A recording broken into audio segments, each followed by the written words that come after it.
राजा हरिश्चंद्र की कहानी भारतीय इतिहास और पुराणों की सबसे प्रेरणादायक कथाओं में से एक है। यह कहानी सत्य, धर्म और वचन पालन की महान मिसाल मानी जाती है। आइए इसे विस्तार से समझते हैं। राजा हरिश्चंद्र की कथा विस्तार से। बहुत समय पहले अयोध्या नगरी में एक महान और न्यायप्रिय राजा राज करते थे, राजा हरिश्चंद्र। वे सत्यवादी, दयालु और धर्म के प्रति अत्यंत समर्पित थे। उनकी सबसे बड़ी विशेषता थी कि वे किसी भी परिस्थिति में झूठ नहीं बोलते थे और अपना वचन कभी नहीं तोड़ते थे। उनकी पत्नी का नाम तारामती और पुत्र का नाम रोहिताश्व था। उनका परिवार बहुत सुखी था। महर्षि विश्वामित्र की परीक्षा। एक दिन महर्षि विश्वामित्र ने राजा हरिश्चंद्र की सत्यनिष्ठा की परीक्षा लेने का निश्चय किया।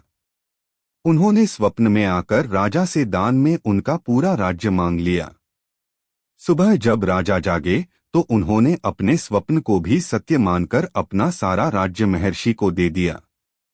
लेकिन विश्वामित्र ने कहा, राजा, दान देने के बाद दक्षिणा भी देनी होती है। राजा के पास कुछ भी नहीं बचा था, फिर भी उन्होंने वचन निभाने का निश्चय किया। परिवार का त्याग। दक्षिणा देने के लिए राजा ने अपनी पत्नी और पुत्र को एक ब्राह्मण को बेच दिया और खुद को भी एक चांडाल, श्मशान का रखवाला, को बेच दिया। अब राजा हरिश्चंद्र श्मशान में काम करने लगे। उनका काम था अंतिम संस्कार के लिए आने वाले लोगों से कर, टैक्स लेना। सबसे कठिन परीक्षा।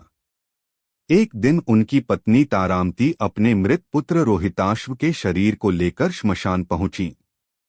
सांप के काटने से उनके बेटे की मृत्यु हो गई थी।